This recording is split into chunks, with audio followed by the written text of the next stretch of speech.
then you start to really think about the main actionable items that can make that easier for you. And then it makes a world of a difference and the biggest impact into your life, into your business. And so I look at growth hacking more as a mindset. And when you really start developing that third eye with your business, then amazing things start to happen. And that's really what I start educating in the academy and what I even apply to my agency for my agency clients. And it does some really cool stuff. Okay, how do we do that? Because that's the thing. It's like, okay, great, thanks, appreciate it. Mm-hmm. Either give me an example or tell me how we can actually change our mindset. Because, like you said, Mm-hmm. we're bombarded with information. Everyone's like, now I have to do 1,000 things. How Mm-hmm. do we pick that one thing, and how do we know what is going to make it easier?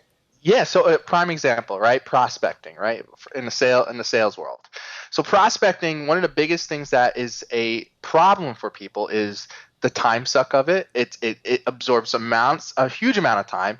It's the mental warfare of doing all that hard work and getting minimal results or getting the no's, right? And all you're trying to do is just get an appointment. So you still got to close the people, right? So like for most people, it's like I don't have the time or I just can't deal with spending another week grinding and seeing not really a lot of results. Yeah, I And call it what I pounding the pavement. You're like, yeah, okay, yep. slogging. That's what I got to do. Yep. So when you think about like, okay, how do we grow this to get you more appointments, and how do we figure out a way that you are hacking the methodology of what you're doing? You start thinking about like clever ideas and what you currently do. A prime example of this, of how we kind of like growth hack this through our mindset, is through LinkedIn, right? So LinkedIn, it's a great tool. It's a great database, but you gotta admit the UI on it is pretty clunky, It's right? horrible. Yeah, I was just It's talking about this horrible. last night with another millionaire that I was hanging out with. We're like, this is so stupid.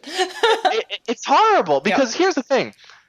Everyone's lazy on LinkedIn. I don't care who you are, you're lazy on LinkedIn, right?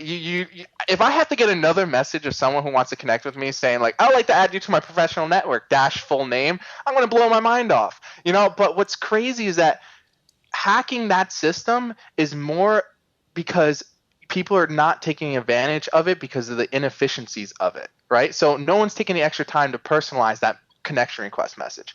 Nobody is taking the time to spend all their days and hours on LinkedIn to see when that person connects back to do a proper follow up. So in my head, I'm like, okay, what if I developed and programmed like an AI that could connect with people automatically for you, personalize that message, and then record when that person connects back to send that follow up message in an efficient manner. So for someone who's prospecting, they have a decision maker who they need to connect with, right? So a growth hack that I developed for a lot of my clients is similar to this LinkedIn strategy. So I would say, hey, all right, who are you trying to connect with? And what we would set up is like we'll set up the advanced targeting, and then we'll build this custom script to hack their prospecting efforts and do 100 connection requests a day.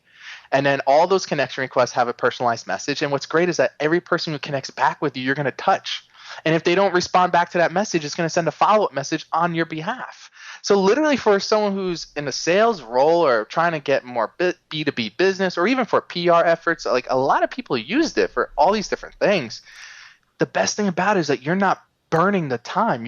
I like to call it, you're playing catcher. You're just waiting for that opportunity to come through or someone to book through your online booking link and say, oh, wow, I actually got like a client on demand through this. And it's like, pretty freaking cool. And I didn't spend any time doing it.